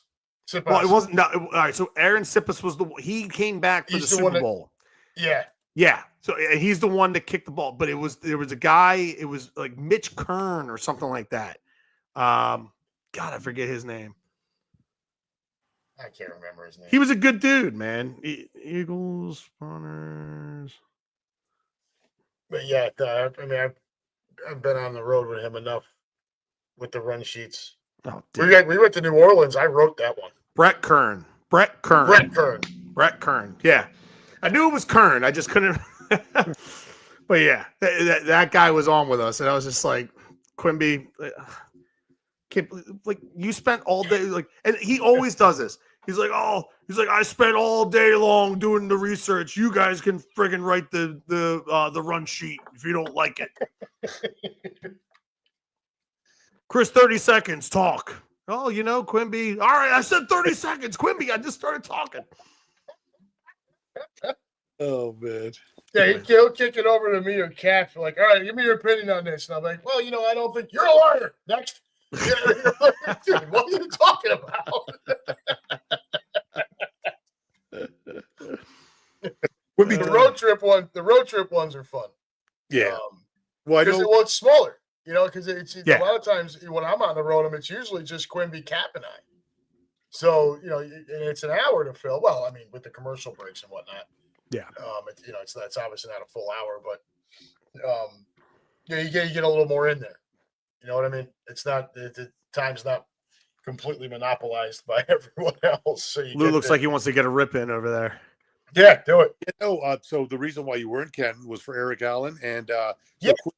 Quimby did introduce me to him out in. I joined them out at in 2017 for the Birds trip out against the Rams, and Eric Allen was out there, and he introduced me. Super cool guy. I mean, I got a chance to speak with him for a little bit. I told him, I said, hey, I'm here with my buddies. I'm not really an Eagles fan. I'm a Dolphin fan. He was like, oh, cool. And he starts talking like stuff about the Dolphins with me. Like, hey, man, these are your people. I'm just, just super cool guy. And so he deserves to get in, man. It was good to see that. Is that where you got that picture with him? I did. Yep. That was in 2017. Yeah, I saw that picture. That's a cool shot, man. You were in fantastic shape, brother. Yeah, I was. Yes, once in my life I was. But that was the game over at the old Coliseum, and that was Wentz. Carson Wentz went down, and Foles came in, and of course the rest was history. So, yeah. I loved Eric Allen when he was in ESPN too, man. He was fantastic on there. He was good, dude. He was really good. Yeah, I mean, a ton of respect. I didn't just hear him get. I don't know if you guys watched any of the enshrinement or whatever, but he was, a lot of family talk. It just seems like a really what you want what you want these guys to be, what you picture in your head. You know what I mean? They always say don't meet your heroes, that kind of shit. Not everybody's an asshole, but some of them are. I can tell you, we met Darryl Green.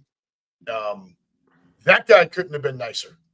I mean, we walk up, me and my friend Roger are both wearing our Eric Allen Kelly Greens. This dude walks up, we walk up, there's got to be 30 people in line behind us. And he comes, like, grabs us by our shoulders and just starts freaking yammering about skins versus birds in the 80s and early 90s and shit. Just on and on and on. You can see people behind us getting pissed off. And I'm like, I look at him, I said, I got to tell you something. You were a giant pain in the ass, but it's an honor to shake your hand. And he just laughed. He was great. Shaking hands, high-fiving, hugging, arms around each other when we're taking pictures and whatnot. Then my boys want to get in there. He grabs them. Come on up here, guys. Then we go over and meet Marshall Falk. Did he grab your ass? Marshall Falk doesn't want to shake hands. Marshall Falk's fist pump, keep it out here, keep it out here. And Chris, Lou, you guys have been around enough athletes where you kind of, especially when you're not the first one there, you kind of watch how that athlete is interacting with the other folks so that you know what they're expecting and, what's it like? And he was very much, keep my space. Never took his sunglasses off inside. Don't get me wrong. Nice enough. Hey, guys, how you doing? Take a quick picture on your way. But he was the same way at the autograph session, too. People were paying $100 for his autograph. And he sat there like he looked like he would rather be anywhere else on the planet. Sunglasses on the whole time. Some dude came up with a thing for him to sign. He's on his cell phone, just not even paying attention. Yeah, you can't be doing that. It left a lot to be desired. I was pretty disappointed in that behavior, to be honest with you. I signed up because originally I was going to mow the lawn on Thursday night last week, and then I saw the forecast. It was going to be raining, and I was like, all right, because I blew mowing the lawn off so I could go to Eagles training camp. I don't regret it. I wouldn't either. Had a great time with my boy. It was a lot of fun. And then I was like, then when I saw the forecast for Thursday night, because it was hot as balls from Monday, Tuesday, Wednesday, it was like close to 100 degrees. I was like, I'm not going out there and dying. So once I saw that it was going to storm, I was like, all right, let's go meet Jimmy.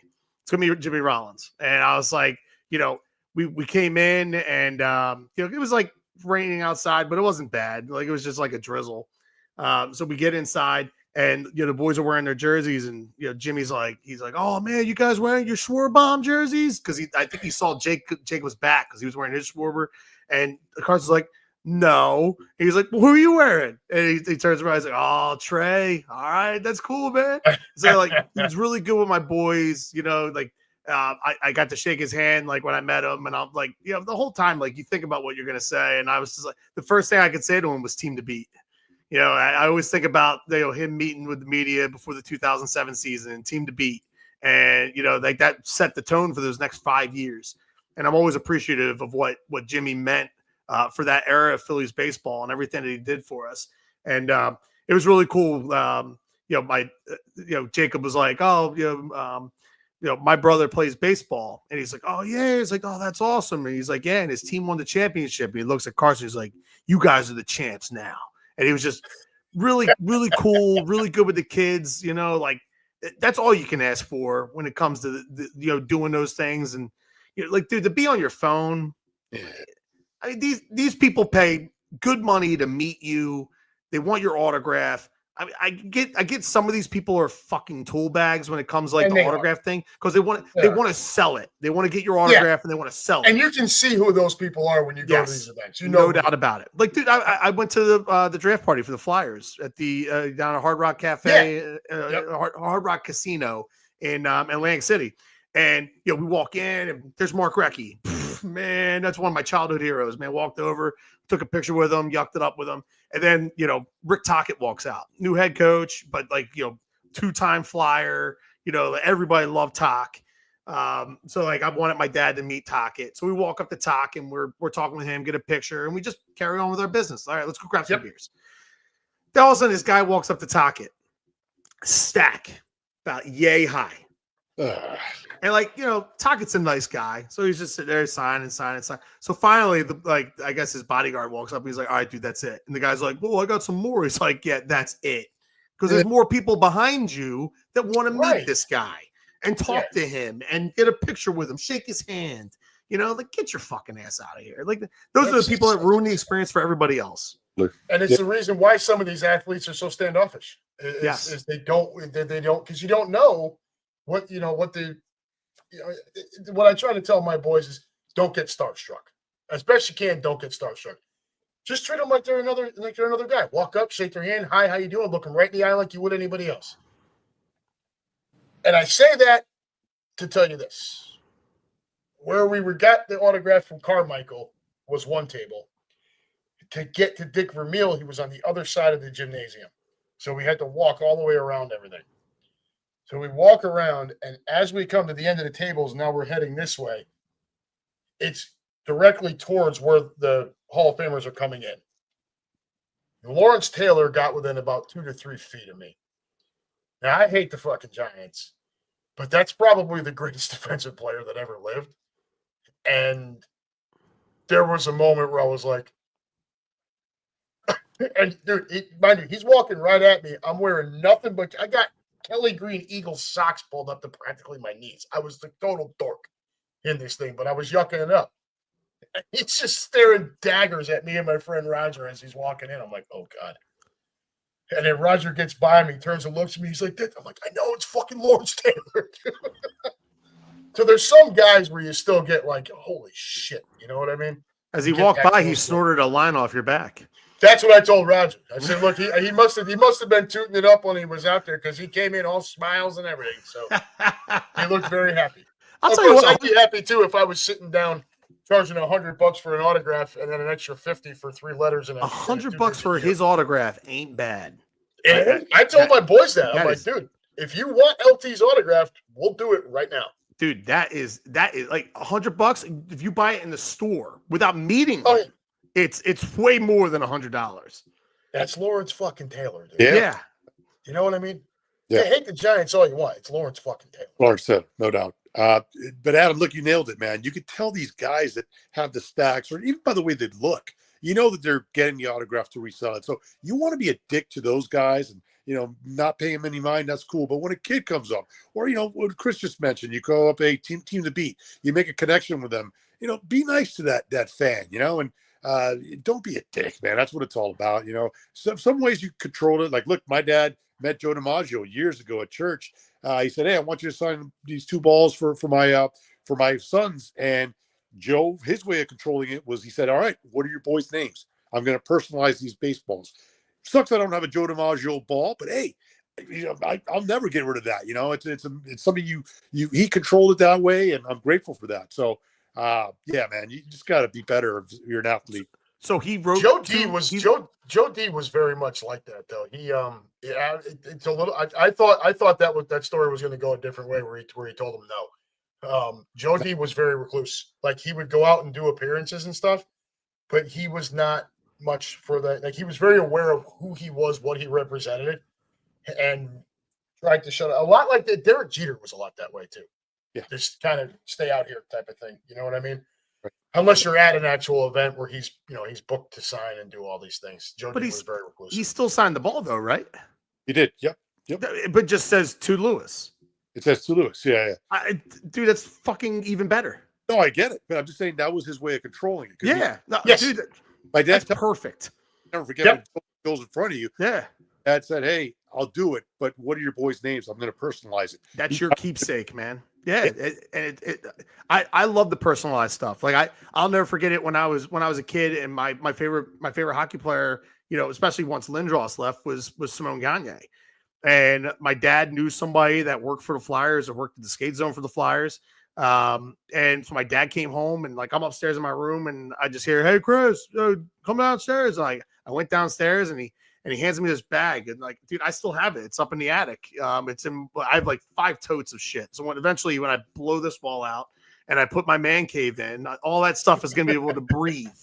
But dude, like it says on there to Chris, I think it's best wishes or best of luck. And then it's signed Simone Gagne. And like, yeah, dude, that's like, when you're 13, 14 years old, it doesn't get any better than that. Like, it's just, I love the personalized stuff. I think that puts, it puts a stamp on it. Like that's yours. Like it doesn't belong to anybody else. Anybody can get a Joe DiMaggio signed baseball by buying it at a collector store in Cooperstown or in the Bronx or whatever. But your dad, you have a story to tie to. You have a story to tie to it. And eventually, hopefully someday you have a Lewis Jr. and you can pass that ball down. Pass that on to him. Yeah. That's my stepfather some years ago. He was doing work. I forget if it was Rye or White Plains, New York. But the guy next door, the guy's house he's doing the work at, his next door neighbor was Don Zimmer. So Zim wrote the book, Zim, A Baseball Life. Well, my stepfather obviously knows a fucking Yankee nut. So he bought the book and just went over and rang his doorbell. Would you mind signing this for my, and Zim, true to form. So I have the book upstairs. It says, to Adam, best wishes, Don Zimmer. Oh. Yep. Yeah, it was cool. It was so Christmas Day. I opened this thing up. I'm like, holy shit. I know you have a different viewpoint on it, but man, whenever I see Zimmer and Pedro, man, it's Zim had Zim had no business being on the field. Yes, I have a different opinion of it. Pedro, 40 years younger, should have just Olayed the old man. But that old man should have never come running out onto the field. He's 72 years old running out there. Right. We all know Pedro's an ass. Yeah, it didn't work out too well for Robert Ventura when he went up against the old man and Nolan Rock. Yo, man. Yeah, there wasn't a 40-year difference between those two guys, though. You know? It was close. That's still one of my favorite clips. Is Ventura just getting the noogies, dude? Oh, dude. He's just getting mushed. Yeah. Awesome. What's the one fight? What was it? Kyle Farnsworth versus Reed Barrett or something like, or Jason Barrett or something like that. First of all, I'll tell you, anybody who charged the mount at Kyle Farnsworth is literally taking their life into their hands. Dude, he got his ass handed to him. Oh God, there's just some ball players that you wish they would charge so they can get their ass. Like A-Rod charging Kyle Farnsworth would have been fun. I would have paid for that. Oh, I would have paid real money to see Farnsworth beat the snot out of that pretty boy son bitch. I couldn't stand him when he wore pinstripes. It was literally the definition of rooting for the laundry because I could not stand the man wearing it. But without him, we don't win in 09. We don't get past the Twins in 09 without A-Rod. It's the truth. Yeah, well, you know, not you, not you. I don't have any shots to take, you know, now. So I got swept by the Marlins and you took 2 out of 3. So I'm 1 up and 5 down against you guys. It's always fuck A-Rod. Like you know, the 1 year he shows up in the postseason. Like I got into it on Twitter the other day with a Yankee fan. And he's like, oh, show me J-Roll stats. You want to know why? Because you don't know him. And I'm like, dude, I watched J-Roll. Dangerous game, brother. I watched J-Roll. I was at all of those postseason games. Like, what are you talking about? And like, because apparently he got into it with like a Philly fan that was saying that, you know, he was debating him and he was saying that Jimmy was better than Jeter. And I'm like, okay, so because of one Philly fan getting into that dumb debate, we're talking about this. Like there was a lot of things that Jimmy did a lot better than Jeter did. Yes. Stealing bases, playing defense. I mean, yeah, like I don't give a shit how many Gold Gloves Derek Jeter has. He was never even close in the same stratosphere of the same defensive shortstop as Jimmy Rollins was. No, but, he's not. But like, if you want to sit here and you want to talk about, and I'm like, you want to talk about Jimmy's postseason stats, and that's the reason why he shouldn't be in the Hall of Fame. Well, Mike Trout's only played in 3 postseason games. Aaron Judge, who you guys rip all friggin' day long, you sit there, look at his postseason stats. You know, like Greg Maddux, one of the best pitchers of all time. Clayton Kershaw, one of the best pitchers of all time. Like, you're sitting there talking about a guy that, you know, batted .250 in the postseason. You know how hard it is to hit in the postseason? Everything is magnified. The pressure's magnified. The lights are brighter. The pitching's better. Everything. All of it. Absolutely. You can hit 250 in October. That should be plenty good enough. Here, Rush commented this a few minutes ago. Real news out of Philly. Mess with Eagles and sports fans. Due to septic cutbacks, there will not be Sports Express trains anymore. Is that true? Well, I saw a rumor about that earlier, but I didn't see if it was. I didn't see that it was ironclad. I don't give a shit because I drive. So, right. I mean, really, I can see that being a fucking problem though. Well, it could be. You know, the problem is you know with the, like the Broad Street line isn't what the Broad Street line used to be. It's like, you know, I lived in Elkins Park. I took the Broad Street line down for a year and a half when I lived with my wife up in Elkins Park before we bought the house. That was over 10 years ago. The Broad Street line was a mess. I mean, the security measures on there, the people that are on there, that I'm sure the crime rate has gone through the roof on it. It's probably not worth running late at night and overnight anymore. So if that's part of the budget cuts, that's what it is. But also at the same time, that's what you guys get for voting for Democratic mayors over and over and over again, because nothing fucking changes in this city because you guys continue. It doesn't matter. I've said this for years about Philadelphia. Jason Kelce could run for mayor, and you would think he'd win. But if he runs Republican and the guy who runs ISIS runs Democrat, they'll vote for the guy who runs ISIS. That's how morally corrupt the city of Philadelphia is when it comes to voting for their politicians. It doesn't matter. And it continues to get run into the ground. My entire home state is like that. Doesn't matter, city, state, and all of it, the whole thing. Like they just and then they all bitch about it after the fact. I'm like, I don't understand you people at all. I really don't.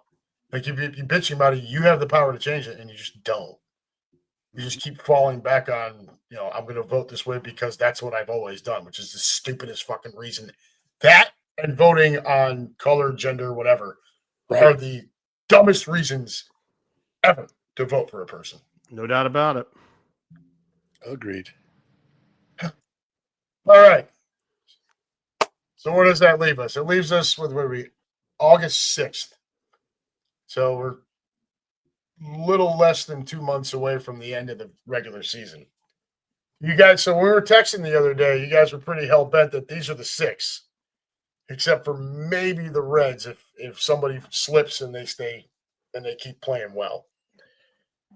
What's the more likely outcome?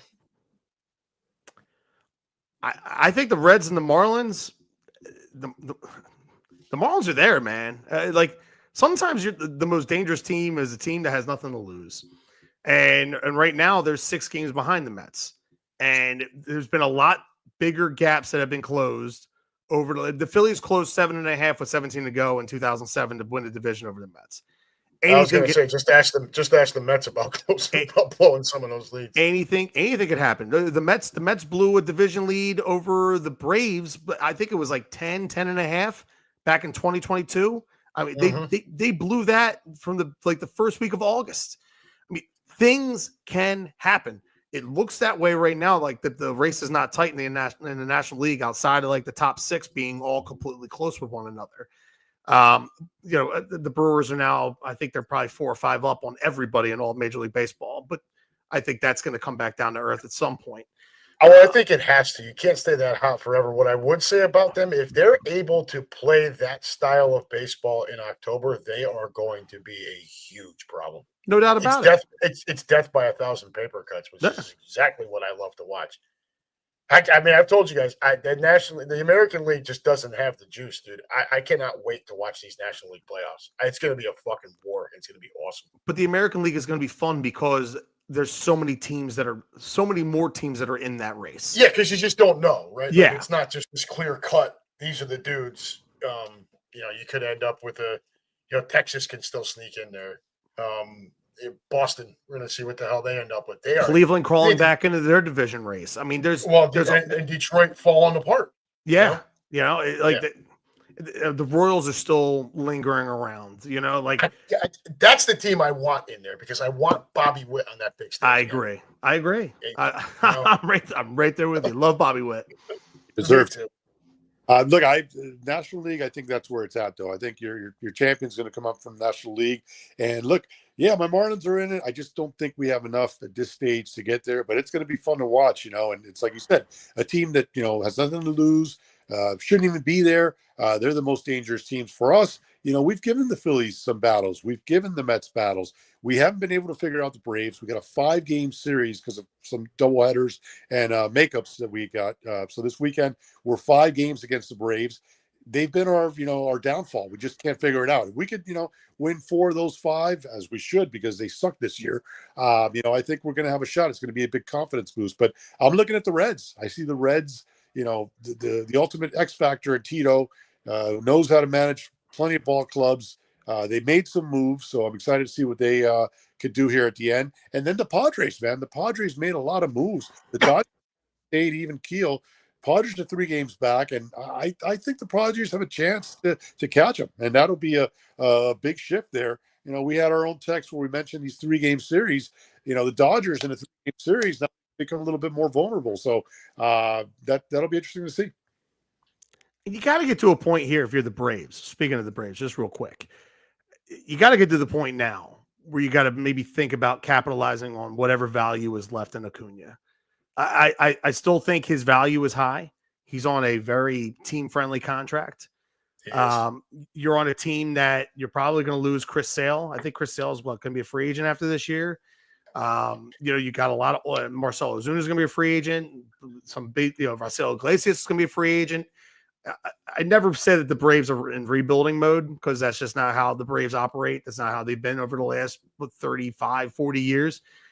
But you have to think at some point along the line with a guy that has tore 2 ACLs and now is dealing with an Achilles injury.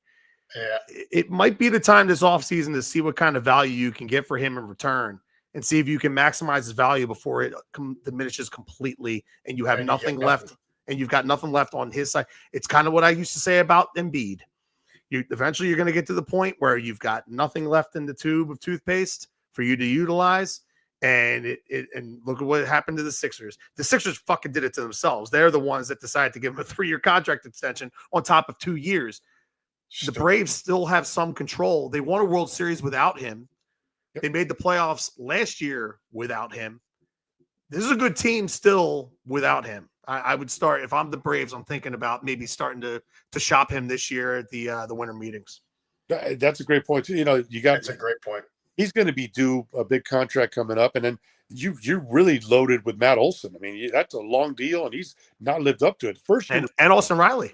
He's been right. Austin Riley as well, but Matt Olson is really taking a turn here, and that's what 8 to 10 year mores with that one. So we'll see, man. You're right. A lot of money tied up.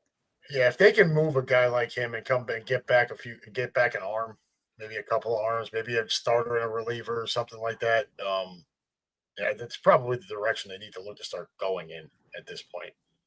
Let's try to, slow it down a little bit. Maybe try to do what the Brewers are doing, right? Let's pitch. Let's slap the ball around the yard a little bit. Right? Not so much focused on your on just Olsen and Acuna. Try to don't become the Yankees. You're fucking Brian Cashman. I swear to God, sometimes I'm glad I live out here in Ohio. Be pretty rough to go to that ballpark right now and not be rip snorting pissed every freaking night. Hey, great. If I was still spending that kind of money on season tickets, to watch this shit, I would be extraordinarily pissed off. Grady can be excited about his Reds at least. And he is. And there's a little bit of a buzz going on around here. Not too much because they're used to big letdown and they're not really in yet. But there's a buzz. The people know that they're playing well. And, I do think Tito deserves, a shit ton of the credit for that. De La Cruz continues to progress, right? In my opinion, he should have been the starting shortstop for the National League All-Star team. With Trey Turner backing him up. I understand the Lindor thing, but it should have been, if you just look at who was better to that point, Ellie should have been the top guy with Trey Turner backing him up. But, I talked about it on Happy Gilmore show, it's mostly a Philly audience. And I'm like, because I had a bunch of people saying the same thing, like, yeah, Trey Turner. I'm like, this is your own fault. Go vote. It's a fan vote. You're the 6th largest city in the country. Why Trey Turner wasn't there is a little nuts. Like he should have been. I mean, Lindor more so got there off namesake alone. I get it, but Trey Turner is not exactly a small name either. No, but Lindor had. Lindor's got New York. He's got New York, and he's got those bitch Met fans that just want so badly to be relevant. The big, bunch of fanboy douchebags. Taking the shots where we can get them. Well, that Yankee fan that I got into it with the other day on Twitter, his handle and his photo and everything that he was tweeting about was Jets. And so when I initially I'm sitting there, I'm thinking about pulling the trigger on it, and then that meme. He's like, I know that ain't who I think it is. I put that on there. I was like, a Jets fan talking about the postseason. No, that's a choice.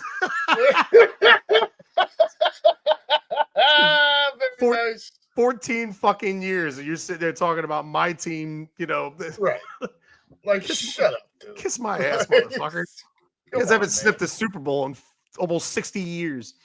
Yeah, Joe Willie's not doing well. So no. I want to kiss you. Oh God, drunken bastard. I know one of the greatest moments in TV history. Right. So which is worse, him doing that or Musburger humping air in the booth over what's his name's girlfriend? Jen Sturger. AJ McCarron's McCarron's girlfriend. Yeah. Dude, that was brutal. That's bad. Awesome. Love it. I mean, dude, I don't blame him, but like, bro, you got a pretty powerful mic in front of your Oh face. Man. my. If you're a kid in Alabama, you need to pick up a football with Dad tomorrow.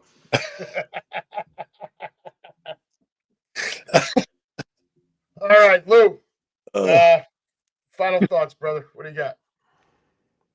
No, nothing, man. Look, let's enjoy these last couple months. Really a month before football comes, and then our sport here that we're talking about and we love so much takes a little bit of not a little bit, a lot of the back burner.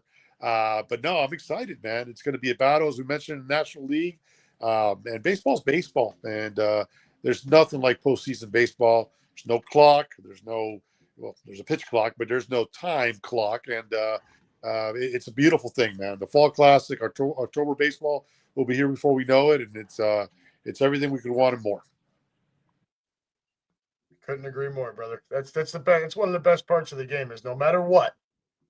And it doesn't matter what the score is, no matter what the guy did before, what you've done to that point. You can't just sit there and play hide and seek.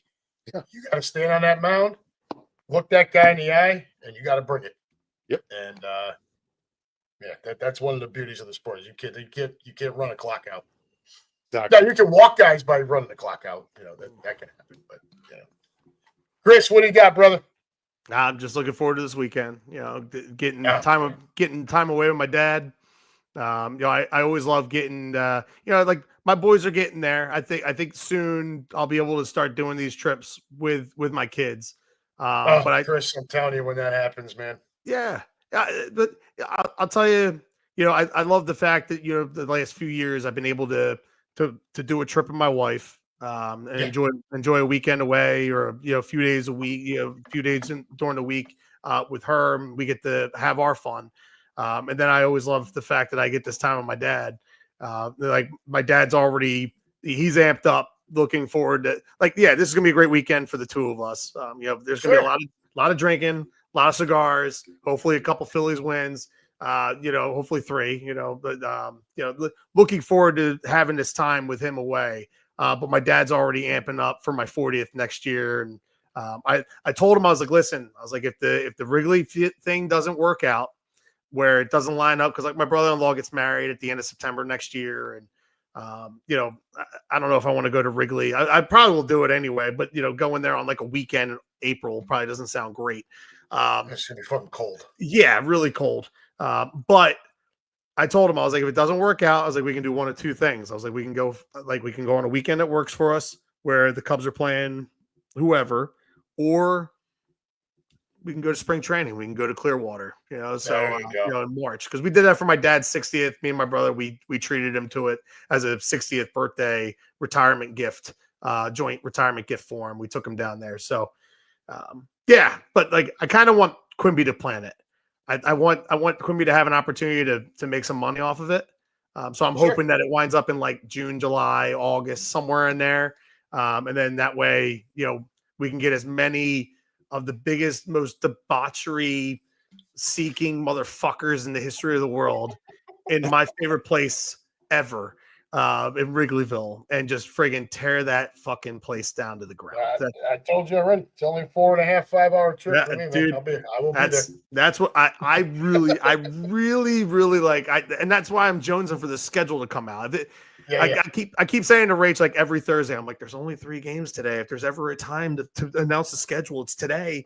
Oh. And then it just continues tomorrow's August 7th, and I'm like, shit, come on, man, let's get this party started. Let's start planning this now. Yeah, hey Lou, you want to get up to Tampa? Tell them we get their shit together so we can get this freaking schedule. I'm gonna have to do it, man. Get up there and get their shit together for real. Because I would like to know if that's going to be a thing, but I'm jonesing for Colorado. Colorado's fun, man. Beautiful ballpark. They repaint it every night. After the games, dude, it's so cavernous. It's fucking huge. It's awesome, but it looks huge. I was there for the Birds against the Broncos a few years back, and at the Coors Field, we were at Jackson's Lodo, which is right across the street from it. Yep. And it looked huge, and everything's all purple on it. It just looked really cool. Yeah, you see it on TV. It looks awesome. I know you guys have been there, and you talk very highly about it. That's kind of the next one I really want to knock off the list is Denver. Tickets are cheap because Yeah. the team sucks, so you They can fucking sit. better be. Yeah, they got are. 45-6 in a 3-game series. How much could you possibly charge? Damn it. But yeah, look pretty uneventful here this weekend. Except for Saturday evening when we'll head over to that VOA Fest and see Grady up on stage with some other Army recruits doing the enlistment ceremony. He's already enlisted, but he's going to do it again. It's part of the thing this weekend. It's a country music festival that they're doing over at this park on the other side of the next town over. It's a huge deal. Like there should be 30,000 people there on Saturday night, and he'll get to do this in front of all them. So it's going to be really awesome. A lot of Daisy Dukes. But yeah. Daisy Dukes and cowboy boots. I mean, I'm not a country music fan, but the scenery has definitely got to be nice. Yeah. And Nashville had its advantages, brother. Sunglasses. Huh? Always wear your sunglasses. That's why I couldn't get too mad at Marshall Falk. Well, he's looking. Absolutely. There was no question about it. Just look at those sex assault allegations that he had at NFL Network. On that note, I'm going to get out of here. You guys good? Yeah, I got to be up in 6 hours, so I'll Holy shit. catch up with you guys later. All right, fellas. Take care. All right, Guys, I don't think there's anybody else in the room, but Russ Taylor was with us pretty much the whole time. I know David Loeb was in here for a while. So appreciate anybody who's watching, listening now, or watching, listens later. We'll come back at you again as soon as we can get all our schedules to align. Looking forward to hearing about Chris's trip to Texas. Until then, folks, Heart of the Odor signing off. Take care, fellas. See you guys.